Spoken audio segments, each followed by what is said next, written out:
এত কান্না। আরেক আল্লাহওয়ালা কুতুব যার নাম হলো শেখ শিবলি রহমাতুল্লাহ আলাইহি। শেখ শিবলি অনেকক্ষণ ধরে তাকাইয়া তাকাইয়া দেখতেছেন ওই যুবকটা নবীর রওজার কিনারায় নবীকে দরুদ সালাম জানায় আর চোখের পানি ছেড়ে ছেড়ে কান্না করে। শেখ শিবলি বলে, রে যুবক, তুমি কেন চোখের পানি ছেড়ে ছেড়ে কান্না করো বলো? যুবক ডাক দিয়া কয়, রে শেখ শিবলি, আমি কেন কাঁদি জানো? ওই নবীর দুরুদে এত মজা পাইছি, আর ওই নবীর দুরুদে এত ফজিলত পেয়েছি, আমি ওই নবীর দুরুদ পড়লে চোখের পানি থামায়া রাখতে পারি না। শেখ শিবলি বলে, কি এমন ফজিলতের বরকতে চোখের পানি ছেড়ে কাঁদ? যুবক ডাক দিয়া বলেন, শুনিয়া নাও, আমি নবীর দুরুদে কত মজা পাইছি আর কি এমন ফজিলত দেখেছি আমি জানো? বলে, কি এমন ফজিলত দেখেছো বলো? যুবক ডাক দিয়া কয়, আমরা ইরাকের বাগদাদ থেকে রওনা দিয়া দিলাম, ইরাকের বাগদাদ থেকে রওনা হয়ে গেলাম হজের উদ্দেশ্যে একদল কাফেলার সঙ্গে। যখন আমরা বেরিয়ে গেলাম, আমি সহ আমার পিতা, আমার বাবা, আমি সহ আমার বাবা, এক কাফেলার সঙ্গে করে করে আমরা যখন হজের উদ্দেশ্যে রওনা দিলাম, এবার আরবের এক মরুর প্রান্তে, এক বিশাল মরুভূমির প্রান্তে বালি আর বালি, বালি আর বালি, কোনো ঘর বাড়ি নেই, কোনো ঘর বাড়ি নেই, গাছপালা নেই। আমরা লম্বা সফরে বের হলাম। এবার আরবের মরুর উপরে যখন আমরা গেলাম, অনেক লম্বা আলোচনা বাবা সংক্ষেপে গুছায় আনতেছি। এবার যুবক ডাক দিয়া কয়, শিবলি শুনিয়া নাও, আমরা মরুর উপরে যখন আসলাম, এমনই মুহূর্তে আমার পিতা, আমার বাবা ভীষণ অসুস্থ হয়ে গেল। আমি আমার বাবাকে নিয়ে, অসুস্থ অবস্থায় আমার বাবাকে নিয়ে মরুর বালির উপরে একটা তাঁবু করলাম, তাঁবু করলাম। ওই তাঁবুর ভিতরে আমার বাবারে শোয়াইলাম। কাফেলার সবাই আমাদেরকে ফালাইয়া ফালাইয়া চলিয়া গেল। সবাই আমরা বাবা এবং ছেলে, আমরা দুইজনকে রাখিয়া সবাই যখন চলিয়া গেল, চলে যাওয়ার পর আমরা দুইজন মানুষ, আমার বাবা অসুস্থ, আমি সুস্থ স্বাভাবিক অবস্থায়, আমি আমার বাবারে তো ফালাইয়া যেতে পারি না। আল্লাহু আকবার। আরে সন্তান যতই খারাপ হোক, সন্তানের চোখের সামনে যদি বাবা ছটফট ছটফট করতে থাকে, অসুস্থ রোগী হয়ে যায়, সন্তান তো এই মা বাবারে, প্রকৃত ভালো সন্তানেরা কিন্তু এই মা বাবারে ফেলে চলে যেতে পারে না। আবার কত সন্তান আছে মা বাবারে কষ্ট দিয়ে দিয়ে, কত সন্তানেরা মা বাবাকে বৃদ্ধাশ্রমে দেয়, আছে না নাই? হ্যাঁ, ওই মা বাবারে কষ্ট দেয় সন্তান আজকে টাকার মালিক, বাড়ির মালিক, গাড়ির মালিক। আজকে সন্তান 5 তলায় ঘুমায়, এমনও সন্তান 5 তলার উপরে থাকে। মা বাবারে একটা ছোট্ট একটা ঘরের মধ্যে নিচ তলায় জায়গা করে দিচ্ছে। মা বাবারে নিয়ে একসাথে কত সন্তান থাকতে পারে না, কারণ নসিব ভালো না, কপাল ভালো না হলে যা হয়। আজকে এই ময়দানে যারা বসে আছে, অনেকের মা নাই, বাবাও নাই। যাদের মা নাই, বাবা নাই, তারা জানে মা বাবা হারা যন্ত্রণা কত। আহারে রাত গভীর, একদল বাড়ি যা টাকা দেখবে, বাবা মা দরজার কিনারায় শীতের রাত অপেক্ষায় ঘুমায় নাই। বলে, আমার জাদুমণি, আমার সন্তান মাহফিলে গেছে, আমার সন্তান মাহফিল থেকে ফিরবে, তারপরে আমি মা ঘুমাবো। আমার সন্তানটারে বাহিরে রাখিয়া আমি বাবা ঘুমাইতে পারি না। আরেক দল আছে যাদের মা নাই, বাবা নাই, তারা বাড়ি যায় দেখবে কেউ তাদের অপেক্ষায় থাকে না। হে আমার ভাইরা, আমি বলতেছিলাম সন্তানটা এবার বাবাকে মরুর উপরে তাবু করিয়া শোয়াইয়া রাখিয়া সন্তান চলে গেল ওষুধের ব্যবস্থা করার জন্য। তৎকালীন সময়ে ফার্মেসি নাই, ডাক্তার নাই, মেডিকেল নাই। তখন মানুষ গাছের লতা পাতা দিয়া ওষুধ বানায়া বানায়া হারবাল ওষুধ সেবন করত, ঠিক কিনা বলেন? এখন ফার্মেসি আছে, হসপিটাল আছে, মেডিকেল কলেজ আছে না নাই? কিন্তু তৎকালীন আমলে বাইরে আমার এই মরুর উপরে কিসের ওষুধ, কিসের গাছ? সন্তান অনেক দূর চলিয়া গেল, লম্বা সফর, সন্তান বড় ক্লান্ত অবস্থায় গাছের লতা পাতা দিয়া ওষুধ সংগ্রহ করিয়া করিয়া এবার আবার মরুভূমির উপরে আসলেন। এসে তাঁবুর ভিতরে তাকায়া দেখেন যুবকের বাবা দুনিয়ায় আর জীবিত নাই, দুনিয়া সারিয়া বিদায় ইন্তেকাল হয়ে গেল। ইন্না লিল্লাহি ওয়া ইন্না ইলাইহি রাজিউন। বাবা মরে গেলেন, বাবার লাশ তাঁবুর ভিতরে পড়ে রইল। এবার সন্তান বাবার চেহারার দিকে ভালো করে যখন তাকাইল, তাকানোর পরে দেখতেছেন বাবার সুন্দর চেহারাটা মরার পরে কালো হয়ে গেল, কুৎসিত হয়ে গেল, বিশ্রী হয়ে গেল। সন্তান বাবার চেহারার দিকে তাকানোর পরে সন্তান নিজেই ভয় পায় গেছে। আরে আমার বাবা তো মরার আগে এমন ছিল না, মরার পরে কেমন জানি কুৎসিত কালো চেহারা হয়ে গেল, বিশ্রী চেহারা। কুৎসিত বুঝেন? সুন্দর চেহারাটা কালো হয়ে গেল। জীবিত থাকতে চেহারায় একটা নূর চমকাইতো, মরার পরে ওই নূরটা আর চমকায় না।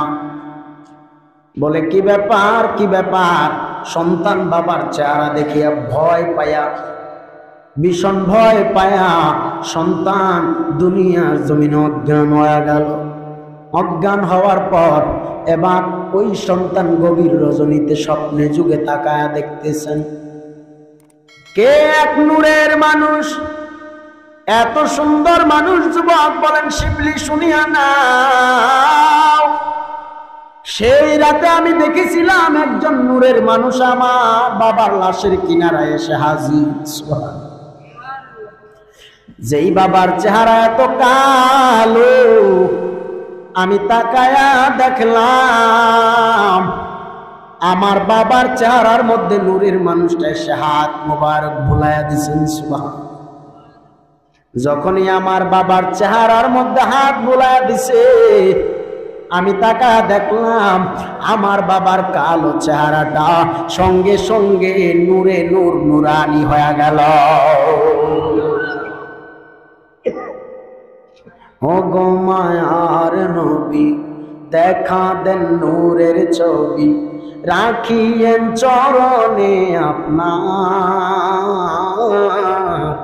ধন্য কর মোদের দিদারে গো নবী, ধন্য কর তোমার দিদারে।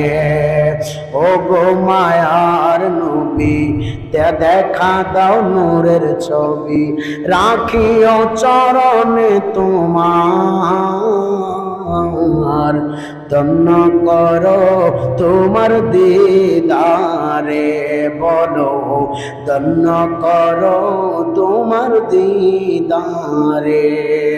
বাইরে আমার যুবক এবার ডাক দিয়া বলেন শিবলি শুনিয়া নাও, আমার বাবার কালো চেহারাটা সুন্দর হয়ে গেল তার হাতের স্পর্শে। আমি তখন সঙ্গে সঙ্গে ওই লোকটারে জিজ্ঞেস করলাম, বলে আপনার পরিচয় কি, আপনার পরিচয়টা দেন। এবার ওই সুন্দর নুরানি স্রোতের মানুষটা ডাক দিয়া বলেন, ও যুবক সন্তান, আমার পরিচয় কি তুমি জানো? বলে না না। বলে আমার পরিচয় হলো আমি মদিনার নবী মুহাম্মাদুর রাসূলুল্লাহ সাল্লাল্লাহু তাআলা আলাইহি ওয়াসাল্লাম। সুবহানাল্লাহ। বলে আমি নবী, আমি মদিনার রাহমাতুল লিল আলামিন। ও নবী,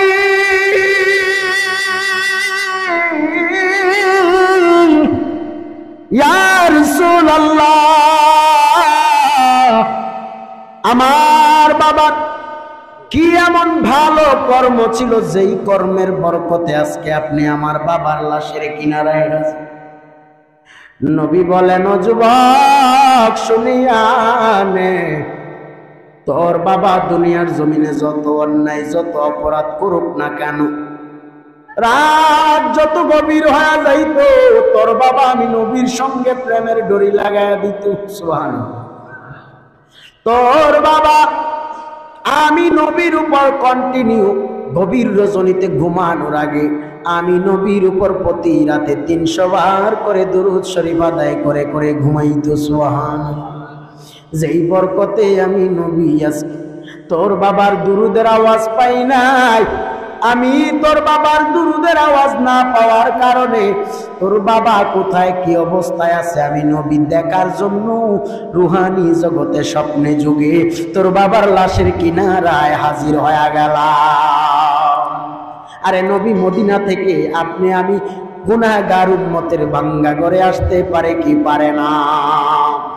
হে আমার ভাইরা, অনেকে এটা বুঝে না, সহজ ভাষা বুঝে না। আজরাইল কয়জন? কথা বলেন, কয়জন? একজন। অ্যাক্সিডেন্ট হইলে একত্রে 20 জনের জান কবচ হয়নি? হ্যাঁ, অ্যাক্সিডেন্টে আমার সোনার বাংলাদেশে কিছুদিন আগে ট্রেনে, রেলে, বেনাপোল এক্সপ্রেসে আগুন লেগে বেশ কতজন মানুষ মারা গেল। অনেকেই খবর শুনেছেন বা দেখেছেন মোবাইলে।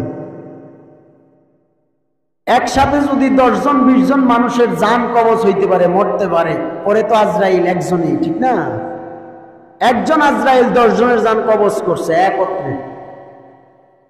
আরে 2 জন ফেরেশতা আমার কাঁধে, আপনার কাঁধেও 2 জন ফেরেশতা। 2 জন যদি হাজার হাজার মানুষের কাঁধে থাকতে পারে, মদিনার নবী কেন মদিনা থেকে ভারতের জমিনে এই মাদ্রাসায় আসতে পারে না? নবী আসতে পারে কি পারে না? কোরআনে আল্লাহ জানায় দিয়েছেন, উলামায়ে কেরাম বসা আন-নাবিয়্যু আওলা বিল মুমিনিন। সুবহানাল্লাহ। সূরাতুল আহজাবের 6 নম্বর আয়াত খোলেন, নবী প্রত্যেকটা মুমিনের জানের চাইতে আত্মার চাইতে অধিক নিকটে। সুবহানাল্লাহ। যারে ভালোয় বাসিলে আল্লাহর জান্নাত মিলিবে, যারে ভালোয় বাসিলে খোদার জান্নাত মিলিবে। 27 বছর কাটাইলেন নবী আরশে আজিমে, প্রেমের আলাপ করেন গো আল্লাহ নবীজির সনে, প্রেমের আলাপ করেন গো আল্লাহ নবীজির সনে। মারহাবা। যুবক সন্তান ডাক দিয়া বলেন, যেদিন আমার বাবার কুৎসিত কালো চেহারায় নবী হাত বুলায় দিছিলেন, সেদিন থেকে আমি নবীকে দেখিয়া নবীর এত পাগল হইছি, আজ পর্যন্ত নবীকে বলতে পারি না। যেই কারণে আল্লাহর হাবিবের উপর কন্টিনিউ মদিনা ঘুরে ঘুরে নবীর উপর দরুদ সালাম জানায়। জোরে জোরে বলুন সুবহানাল্লাহ। মক্কা মদিনা যেতে মন চায় কি চায় না রে মুসলমান ভাইরা? আমার আল্লাহ প্রত্যেকের কবুল আর মঞ্জুর করুন, আমিন। এই জন্য বলি বারা, ইশকে রাসূল, হুব্বে রাসূল, নবীর মহব্বত অন্তরে পয়দা করেন। বেশি বেশি নবীর মহব্বত অন্তরে পয়দা করেন। আমল করেন, নামাজ ছাড়িয়েন না, বেপরদায় চলিয়েন না, হারাম খাইয়েন না, হারাম রাস্তায় পা বাড়ায়েন না রে ও ভারতের মুসলমান ভাইরা। আজকে থেকে তওবা করেন, না জানি কোন দিন কার জীবনের শেষ ডাক চলে আসে বলা যায় না। এমনও তো হয়ে যাইতে পারে এই মাহফিল থেকে রাস্তা দিয়া যাওয়ার পথে কার জানি মরণের পালকি হাজির হয়ে যায়, কার সামনে জানি মালাকুল মউত হাজির হয়ে যায় বলা যায় না। ভাইরা আমার, গত 2-3 মাস আগে, গত 23 সালের শেষের দিকে আমি বাংলাদেশের ব্রাহ্মণবাড়িয়ায় এক মাহফিলে বয়ান করতেছি। বয়ানের মাঝে ফাঁকে ফাঁকে কিছু কিছু মানুষ পাশে পাশে শুয়ে শুয়ে ঘুমায়া পড়ে। অনেকে আছে রাত গভীর হইলে সজাগ থাকতে পারে না, চিপা চাপায় ঘুমায়া থাকে। মাহফিল শেষ, মুনাজাত করলাম, মুনাজাত শেষে আমি স্টেজ থেকে নেমে চলে যাব, শ্রোতারাও সবাই যার যার মতো প্যান্ডেল থেকে বের হয়ে যাচ্ছে। হঠাৎ করে কয়েকজন যুবক আসিয়া আমাকে বললেন, হুজুর একটু অপেক্ষা করেন। বলে কি? ও হুজুর একটা দুঃসংবাদ আছে। বলে কি এমন দুঃসংবাদ? আপনার বয়ানের ভিতর দিয়া একটা মানুষ দুনিয়ায় নাই, ইন্তেকাল করেছে। ভাইরা আমার, মাহফিলের ভিতরে আমি দেখেছি কত মানুষের প্রাণ শেষ, কত মানুষের হায়াত শেষ হয়ে গেল রে বাবা। না জানি কার হায়াত কোথায় শেষ বলা যায় না। মরণের ডাক কোন দিন জানি চলে আসে জানা নাই। ভাইরা আমার, জীবনে কত গাড়িতে উঠলাম, কত রকম যানবাহনে জীবনে চললাম, আকাশ পথে গেলাম, নৌ পথে গেলাম। ভাইরা ও যুবক বন্ধুরা, রেল পথেও গেলাম। দুনিয়ার জীবনে কত রঙের কত সুন্দর সুন্দর যানবাহনে বা গাড়িতে উঠলাম। ভাইরা এমন একটা গাড়ি আজও বাকি রয়ে গেল, যেই গাড়ির মধ্যে আপনি আমি জিন্দেগিতে একবারও উঠিয়া ট্রাই করে দেখলাম না কেমন লাগে। ভাইরা আমার, এমন এক ঘর, দুনিয়ার ঘরে এত সুন্দর সাজ সজ্জায় সজ্জিত করিয়া, এত সুন্দর দামি বিছানা দামি খাটের মধ্যে আমরা আরামায়েশ করে করে ঘুমাই, কিন্তু এমন একটা ঘরে ঘুমানো লাগবে যেই ঘরে ঘুমানোর কথা আমরা চিন্তাও করি না, ভুলিয়া যায়। ও যুবক ভাইরা, এই জন্য বলি দুনিয়ার শেষ গাড়ির নাম হলো মসজিদের খাটিয়া, আর শেষ বাড়ির নাম হলো কবর। কবর কবর, ওই কবরে একা একা পড়িয়া থাকা লাগবে। দুনিয়ায় এত বন্ধু, দুনিয়ায় এত বান্ধব, দুনিয়ায় এত মা বাবা, এত আপন, ওই কবরে কেউ আপনার সাথে আমার সাথে একটা রাত কেন একটা মিনিটের জন্য কেউ থাকবে না। একা একা কবরে পড়িয়া থাকা লাগবে রে মুসলমান ভাইরা। ওই কবরে তোমার আমার আপন বলতে দুনিয়ার কেউ থাকবে না। ওই কবরে একা একা পড়িয়া থাকা লাগবে। শেষ গোসল দিয়া তোমারে আমারে খাটিয়ায় উঠাইয়া, বড়ই পাতার গরম জলে গোসল দিয়া, আতর গোলাপ সুরমা চন্দন লাগায়া লাগায়া এমন এক মাঠের মধ্যে নেওয়া হবে, ওই মাঠে জানা যায় অসংখ্য মানুষ শরীক হয়ে যাবে। জানা যায় যাইয়া মানুষ জানাজা দিয়া দিয়া কবরের পাশে নিয়া ওই 3.5 হাত ঘরের ভিতরে শোয়া দিবে, উপরে ভাষার চাটায় দিয়া মাটি দিয়া দিয়া এমন ভাবে কবরটারে ডাকিয়া ফেলবে, কবরটা অন্ধকার হয়ে যাবে, কবর অন্ধকার হয়ে যাবে। ভাইরা আমার, বেশি বেশি করে মৃত্যুর কথা স্মরণ করেন, হাসাহাসি কম করবেন, বেশি করে পারলে কান্না করবেন, কারণ কান্নাওয়ালা ব্যক্তিদেরকে আমার আল্লাহ বড় পছন্দ করে। চোখের পানিওয়ালা বান্দা বান্দিকে আমার আল্লাহ বড় পছন্দ করে। আল্লাহ বলে, যারা চোখের পানি ছেড়ে ছেড়ে আমি আল্লাহর দরবারে তওবা করে পাহাড় সম পরিমাণ গুনাহ নিয়েও যদি কোনো বান্দা আমি আল্লাহকে না ভুলিয়া রাত গভীরে 1 জাররা চোখের পানি ছেড়ে দিল, আমি আল্লাহ ওই বান্দা বান্দি তওবা করে যখন চোখের পানিটা ছেড়ে দেয়, আমি আল্লাহ আমার ওই বান্দা বান্দিটারে আর খালি ফিরাইয়া দিতে পারি না। এই আমার বকরি হাওরের মুসলমান ভাইরা, ও আমার আজকের যুবক ভাইরা, এই জন্য বলি কবরের কথা স্মরণ করেন, মরণের কথা স্মরণ করেন, নামাজ ছাড়িয়েন না, বেপরদায় চলিয়েন না, উলামায়ে কেরামের সাথে খারাপ আচরণ করিয়েন না, উলামায়ে কেরাম মসজিদের ইমাম খতিবকে ধমক দিয়া কথা বলিয়েন না, কারণ উলামায়ে কেরামরাই পারে একমাত্র তোমাকে বাঁচাইয়া নবীর পথে আল্লাহর জান্নাত পর্যন্ত পৌঁছায়া দিতে। ভাইরা আমার, কত সুন্দর কোরআনের বাগান এখানে। এমন মা বাবা আছেন একটা সন্তানকে কোরআনওয়ালা বানাইতে পারলেন না, এমন মা বাবা আছেন একটা সন্তানকে আলেম বানাইতে পারলেন না। আরে কি লাভ হবে দুনিয়ার জিন্দেগি করে গেলে, কবরে যাওয়ার পরে যদি আপনার আমার জন্য হাত বাড়ায় দোয়া কেউ না করে? কি লাভ হবে মরার পরে মসজিদের ইমাম খতিব আলেম ভাড়া করে নিয়ে জানাজা পড়াইয়া পারলে একটা সন্তান, 4টা 5টা সন্তানের মধ্যে একটা সন্তানকে পারলে কোরআনওয়ালা বানান, মাদ্রাসায় পড়ান। মদিনাতুল উলুম মুহাম্মাদিয়া কওমি মাদ্রাসায় পারলে একটা সন্তানকে ভর্তি করায়া পারলে অন্তত হাফেজুল কোরআন বানায়া মরেন, আপনার মৃত্যুটা সার্থক হয়ে যাবে, জিন্দেগিটা সার্থক হয়ে যাবে। আজকে এই মাদ্রাসার ছাত্ররা পাগড়ি পাইলো, হ্যাপস কমপ্লিট করলো, দুনিয়ার যত পড়া তুমি পড়ো না কেন তাকায় দেখো, একটু খেয়াল করিয়া দেখো, অন্তরে যদি কোরআন থাকে, সিনায় যদি কোরআন থাকে, দুনিয়ার সব এলেম বরবাদ হয়ে যাওয়ার সম্ভাবনা আছে, কিন্তু আল্লাহর কালাম কোরআন বরবাদ হওয়ার কোনো সম্ভাবনা বা চান্স নাই।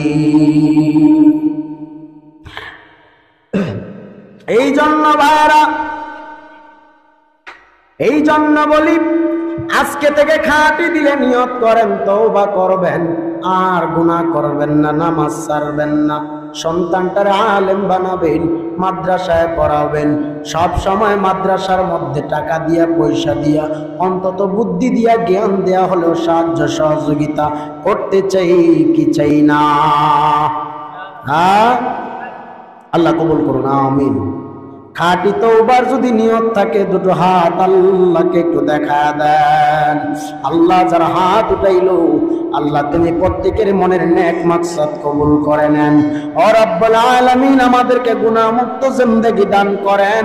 ও আল্লাহ আমাদেরকে হালাল পথে চলার তৌফিক দান করে দিয়েন।